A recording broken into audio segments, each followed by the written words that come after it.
Shalom, Bapak, Ibu, dan Saudara yang terkasih dalam Tuhan. Kita bersyukur oleh kemurahan Tuhan, oleh kasih Tuhan, kita ada sebagaimana adanya saat ini ya. Sungguh Tuhan baik, Tuhan mengasihi kita, amin. Coba lihat kiri kanan dan katakan, Tuhan Yesus mengasihi engkau. Tuhan Yesus mengasihi engkau ya. Kita menikmati anugerah Tuhan. Bukan berarti nggak ada masalah, bukan berarti nggak ada pergumulan dalam hidup ini. Ya, pergumulan silih berganti dan ini kita harus hadapi dengan pertolongan dari Tuhan. Sebab dengan kekuatan kita sangat terbatas. Termasuk ya dalam hal ya godaan-godaan di sekeliling kita untuk kita akhirnya jatuh dalam dosa. Ya, secara manusia kita terbatas dan kita bisa jatuh dalam dosa. Ya, kita bisa menjadi orang yang tak berhikmat ketika ada penggoda-penggoda yang mau mencoba menjatuhkan kita ketika kita jatuh dalam dosa. Itu berarti kita tidak berhikmat ya. Tetapi itu fakta. Jadi kita melangkah pada langkah yang sesat ya, yang membawa kita kepada kehancuran, dan itu adalah orang yang tidak berakal budi ya. Nah, bagaimana caranya supaya kita dalam perjalanan ini memiliki hikmat ya, memiliki akal budi sehingga kita bisa ya membedakan jalan yang kita sedang tempuh itu, adakah itu membawa kita kepada kehancuran atau membawa kita kepada kebahagiaan. Amsal berbicara tentang nasihat-nasihat bagi kita tentang kehidupan ini ya, tentang nasihat praktis bagaimana kita hidup, termasuk dalam godaan persinahan atau seksual ya. Ya, ini diungkapkan dalam Amsal ini. Kita perlu belajar kebenaran firman ini supaya kita bisa menjaga hidup kita kudus di hadapan Allah. Amsal pasal yang ke-7 ya, Amsal pasal yang ke-7 kita melihat firman Tuhan, merenungkannya ya. Saya akan membaca untuk kita sekalian. Pasal 7 ayat 1 berkata begini. Hai anakku, berpeganglah pada perkataanku dan simpanlah ya perintahku dalam hatimu ya.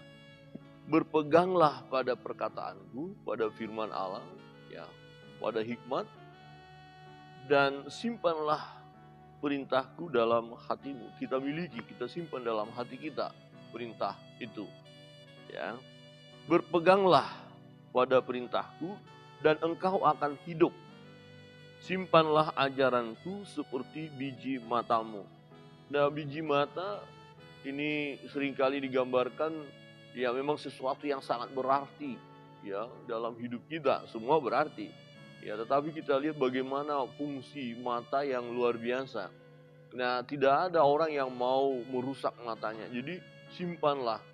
Nah, firman itu, perkataan Tuhan itu kita simpan dalam hati kita seperti biji mata. Jadi biji mata ini harus dirawat. Kalau orang dicucuk biji mata, wah sakitnya luar biasa. Bahkan kalau debu aja masuk kita otomatis ya langsung menutup mata kita ya. Jadi supaya kita memiliki hikmat dalam perjalanan hidup itu, ya kita simpan, ya seperti kita rawat, kita pelihara baik, ya firman itu. Simpanlah ajaranku seperti biji matamu. Nah, banyak orang yang cuek aja dengan firman Tuhan, cuek dengan ajaran Allah ya, tidak menyimpannya. Nah, dikatakan berikut, ya tambatkan atau ikat gitu ya. Tambatkanlah semuanya itu pada jarimu dan tulislah itu pada loh hatimu. Ya, katakanlah kepada hikmat, engkaulah saudaraku. Ya, dan sebutkanlah pengertian itu ya, sanakmu, sanak keluarga, saudara. Jadi dekat, melekat. Adakah hikmat itu sudah melekat di dalam hidup kita? Ya, dengan kata lain, adakah kita sudah menjadi pribadi-pribadi yang berhikmat? Nah, kalau hikmat itu melekat di dalam diri kita. Kita jadikan dia saudara kita yang punya pengertian adalah bersama-sama dengan kita, tinggal bersama dengan kita. Nah, kalau itu yang terjadi maka dikatakan ini tujuannya supaya engkau dilindungi. Ya, dilindunginya terhadap perempuan jalang, terhadap perempuan asing yang licin perkataannya. Ya, yang licin perkataannya. Jadi secara khusus bagian ini berbicara bagaimana seseorang bisa selamat dari godaan dosa perzinahan seksual. Memang digambarkan di sini ada perempuan-perempuan jalang, dikatakan perempuan jalang. Ya. Nah, sebenarnya yang menggoda ya di sini dikatakan perempuan, tapi laki-laki juga ya, sama ya. Jadi seseorang bisa jatuh karena lawan jenis. Ya. Nah, bagaimana kita mempertahankan hidup kita untuk tidak jatuh dalam dosa itu? Ya, bagaimana kita supaya kita bisa terhindar dari godaan? Nah, saudara yang terkasih di dalam Tuhan, di ayat 6 berkata begini, karena ketika suatu waktu aku melihat-lihat dari kisi-kisiku dari jendela rumahku. Ya, sang penulis Amsal berkata dia melihat dari jendela rumahnya. Ada apa? Peristiwanya apa yang terjadi? Ya, apa yang dia lihat? Ayat 7, kulihat di antara yang tak berpengalaman. Kudapati di antara anak-anak muda seorang teruna yang tidak berakal budi. Seorang teruna yang tidak berakal budi. Seorang muda, anak muda yang tak berpengalaman. Seorang muda yang tak berhikmat. Nah, ada apa dengan anak muda ini? Rupanya anak muda ini digoda oleh seorang perempuan. Ya, sundal. Perempuan yang gak benar, ya. Perempuan yang memang menjatuhkan, ya, iman daripada anak muda ini yang akan menghancurkan hidup seorang muda ini. Saudara yang terkasih dalam Tuhan, mari kita melihat bagaimana ya pengamatan daripada sang penulis Amsal ini. Ya, dikatakan begini. Ya, yang menyeberang dekat sudut, ya ayat 8, yang menyeberang dekat sudut jalan lalu melangkah menuju rumah perempuan semacam itu. Jadi dia yang melangkahkan langkahnya pada waktu senja, pada petang hari, di malam yang gelap. Wah, ini di malam yang gelap, seorang muda menghampiri rumah seorang yang pekerjaannya adalah perempuan sundal ini, yang bersundal. Maka datanglah menyongsong dia seorang perempuan berpakaian sundal dengan hati licik. Ya, hati licik ya, mungkin begini kira-kira, wah pura-pura baiklah, kalimatnya, waduh lemah lembut, jadi senyumannya luar biasa. Tapi senyuman itu senyuman palsu ya, yaitu hanya rekayasa saja. Seperti orang ini ya, perempuan ini tulus mengasihi, mencintai anak muda ini, tetapi itu palsu. Semua hanya kepalsuan. Dan anak muda ini tidak berpengalaman. Dia ya terseret. Apa yang terjadi ya? Ya. Ayat 11. Cerewet dan lihat perempuan ini. Kakinya ya tak dapat tenang di rumah. Sebentar ia di jalan dan sebentar di lapangan. Dekat setiap tikungan ia menghadang.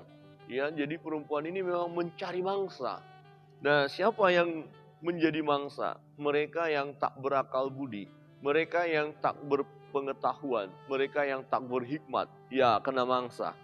Ya, kenapa mereka tak berhikmat? Karena tidak menyimpan firman itu dalam hatinya, tidak menyimpan ajaran Tuhan dalam hatinya, tidak menjadikan hikmat itu sebagai saudaranya, sebagai sanaknya. Artinya, ya dia tidak takut akan Allah. Maka orang yang tidak takut akan Allah akan mudah terjebak ya dengan bujuk rayuan perempuan sundal. Saudara yang terkasih dalam Tuhan, di ayat 13 kita melihat di sana, lalu dipegangnyalah orang teruna itu dan diciumnya dengan muka tanpa malu. Ya, berkatalah ia kepadanya, aku harus mempersembahkan kurban keselamatan dan pada hari ini telah kubayar nazarku itu. Ini aneh ya. Ya perempuan ini aneh sekali ya, mengatasnamakan pakai nazar lagi, korban syukur lagi, ini keterlaluan. Tetapi banyak hal itu terjadi bahwa mengatasnamakan kebenaran, hati-hati. Oh nggak apa-apa, ini nggak ada masalah. Ya ada sekarang yang terjadi nyata-nyata adalah perbuatan yang tidak sesuai dengan firman Allah. Tapi kelompok ini berkata, nah ini sesuai kok dengan firman, ini kan kasih. Padahal penerapan kasih yang salah kaprah. Ya, penerapan kasih yang salah kaprah, tapi mengatasnamakan Tuhan. Ya, ada seks bebas. Ya, bahkan ada ya seks yang tidak wajar. Ya, homoseks, lesbian. Nah, tetapi kelompok ini berkata, ya enggak, ini kasih dari Tuhan kok. Ya, ini berbahaya. Saudara yang terkasih dalam Tuhan, di ayat 15, itulah sebabnya aku keluar menyongsong engkau untuk mencari engkau dan sekarang kudapatkan engkau.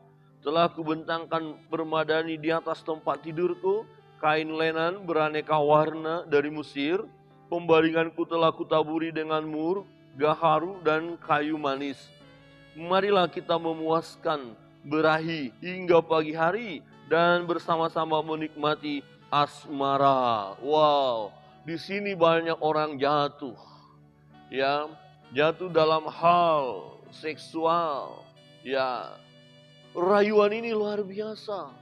Sang teruna yang tak berpengalaman, yang tak berakal budi ini, ya, mendengar rayuan itu, mendengar godaan itu, ya, membayangkan sesuatu yang nikmat secara dunia, ya, dan akhirnya apa? Dia betul jatuh dalam dosa. Saudara yang terkasih dalam Tuhan, ya, alasan perempuan sundal ini, ya, dikatakan apa? Karena suamiku tidak di rumah, ia sedang perjalanan jauh. Wah, ini kebanggaan ya. Dulu ada peristiwa dekat-dekat kita ini. Memang lucu ya. Suaminya pergi, tiba-tiba orang lain datang, pria lain datang ke kosnya dan mereka ya melakukan hubungan suami istri ya, dan itu tidak wajar karena suaminya sedang pergi. Dan ternyata itu bukan yang pertama. Suaminya mulai curiga, ini ada apa ini, kok nggak beres ya. Ada pekaan satu ketika, ya pas hari Minggu, pagi-pagi, ya suaminya pergi kerja, si laki-laki sudah tahu bahwa suami daripada perempuan ini pergi kerja, baru dia masuk. Nah saudara, sangat memalukan sekali. Ya ketika laki-laki dan perempuan ini ya sedang melakukan hubungan suami istri dengan keadaan telanjang berdua, tiba-tiba suaminya pulang. Kayaknya ada yang gak beres atau mau ngambil sesuatu gitu. Dan suaminya melihat hal itu dan begitu marah dan laki-laki itu mau dibunuh dengan telanjang. Ya telanjang bulat, laki-laki itu lari meninggalkan kos itu dan di sepanjang jalan dia lari. Memalukan bukan? Sangat memalukan. Ya, dan ada yang mengejar, ditangkap, ditonjok itu laki-laki. Waduh, memalukan. Jadi dosa itu memalukan saudara. Tetapi memang ketika tergoda, enggak berpikir apakah akan memalukan atau tidak. Ini masalahnya. Yang penting nikmati saja. Ya, ada orang berkata, nikmat sesaat, sengsara luar biasa. Kemudian sengsaranya berkepanjangan, nikmatnya hanya sesaat. Tapi orang yang tidak berpengertian, yang tidak berhikmat, ya tidak peduli dengan itu. Yang penting sekarang dinikmati. Ya, tetapi akibatnya apa? Mengerikan sekali. Ya, di ayat 20, sekantong uang dibawanya, ia baru pulang menjelang bulan purnama. Ia merayu orang muda itu dengan berbagai-bagai bujukan. Dengan kelicikan bibir ia menggodanya. Hati-hati, ada penggoda-penggoda. Ya, hati-hati. Nah, dalam hal godaan seksual ada seorang pribadi yang bisa kita contoh, dia menang. Yusuf, seorang muda. Sebenarnya kalau dia mau dengan tante Potifar, dia aman. Ya tante Potifar pasti melindungi dia karena tante Potifar membutuhkan dia. Tapi dia berkata, bagaimana mungkin aku melakukan kejahatan seperti ini? Dia lari meninggalkan perempuan itu, lari meninggalkan istri Potifar itu. anak muda. Oh, jangankan anak muda Pak Pendeta. Bapak-bapak, jangankan bapak-bapak Pak Pendeta. Kakek-kakek, masih bisa tergoda nggak? Masih. Saudara Erwin sebagai anak muda, bisa tergoda? Mas, Pak Fabris yang setengah kakek. Pak Pendeta bagaimana? Bisa, bisa sekali. Ya, kalau misalnya anak muda, ya Bung Erwin digoda oleh nona cantik, lari meninggalkan nona cantik atau lari semakin mendekati nona cantik? Perlu dipikirkan itu. Pak Pendeta kayaknya lari mendekati. Banyak anak-anak muda lari mendekati. Kok anak muda? Banyak bapak-bapak berlari mendekati. Kok bapak-bapak? Banyak kakek-kakek juga.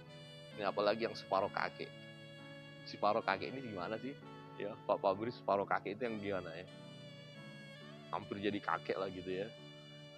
Saudara yang terkasih dalam Tuhan, penggoda datang untuk menggoda dan menjatuhkan. Pintar dia merayu ya. Ia merayu orang muda itu dengan berbagai-bagai bujukan. Dengan kelicikan bibir ia menggodanya. Nah, waktu Yusuf digoda oleh Tante Potifar, satu prinsip hidup yang dipegang oleh Yusuf, bagaimana mungkin aku melakukan dosa yang besar ini di hadapan Tuhan. Inilah orang yang berhikmat. Inilah orang yang bijaksana. Inilah orang yang berakal budi. Tidak menyerahkan dirinya ya kepada dosa, diperbudak oleh dosa. Ya, tidak menghancurkan hidupnya. Dia pegang harga dirinya.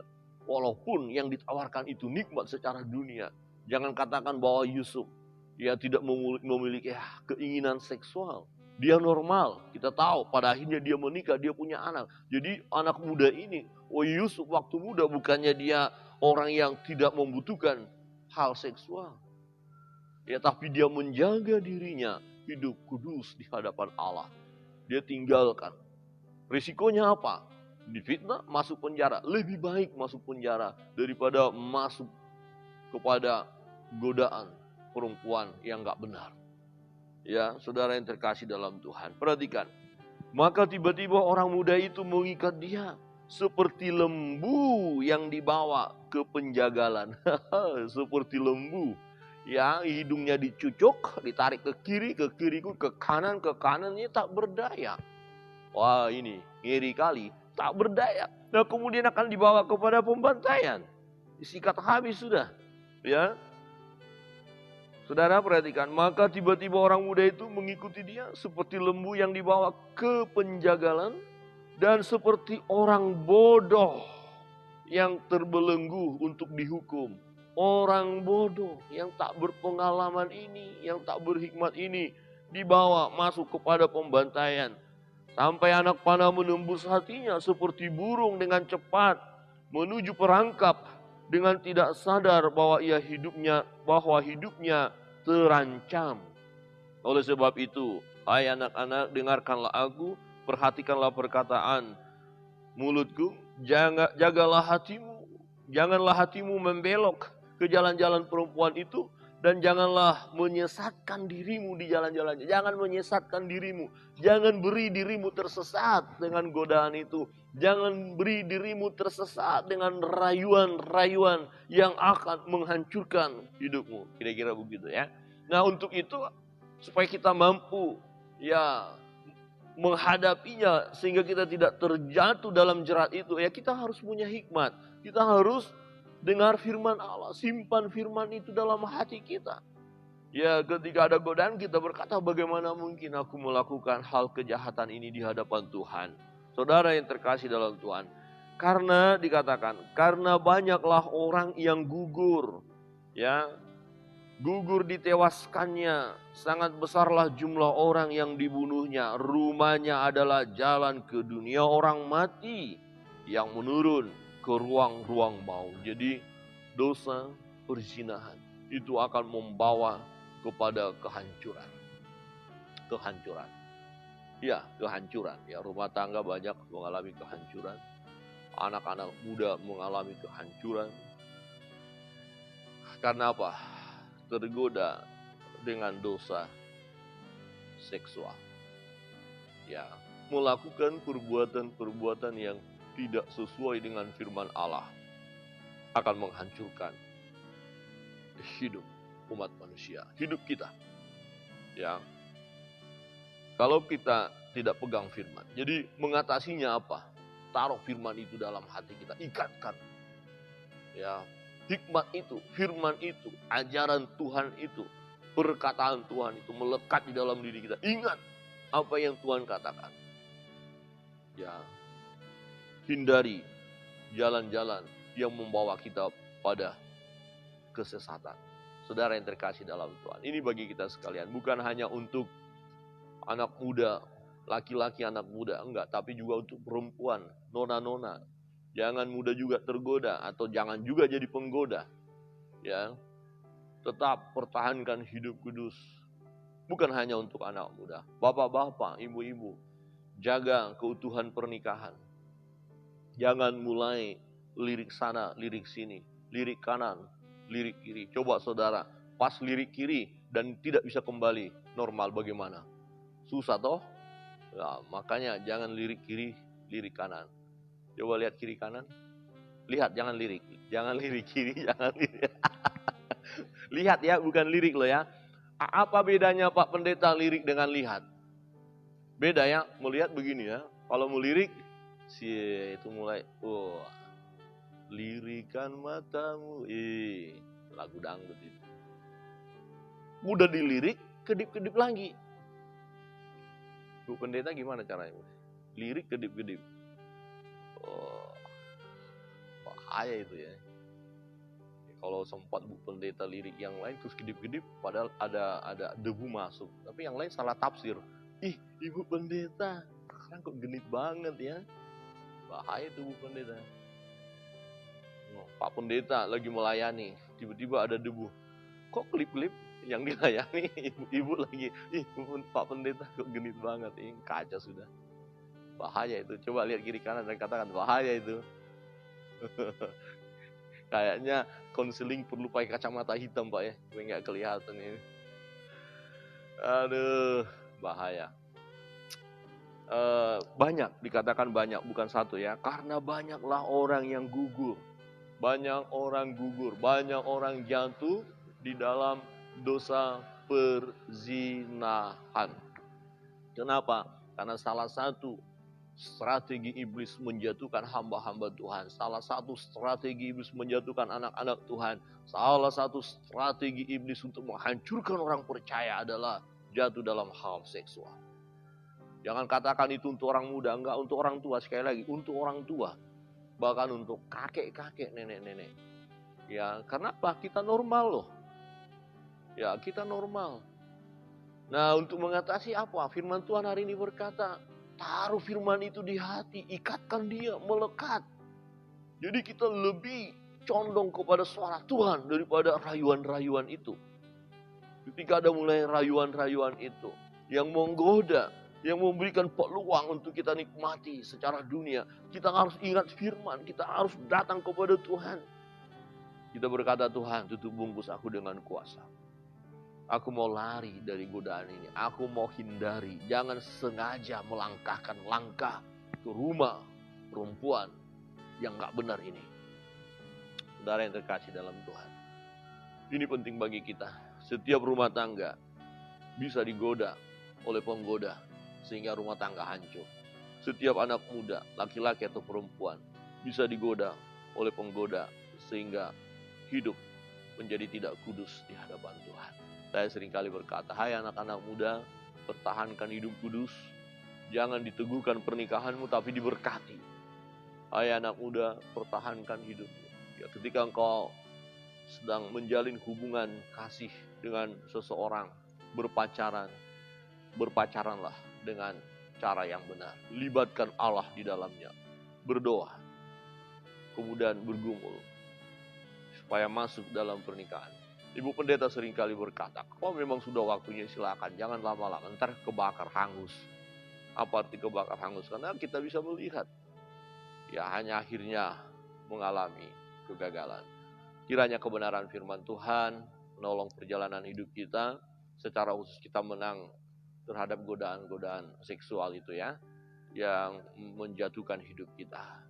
ya hubungan seks itu normal dilakukan oleh suami istri.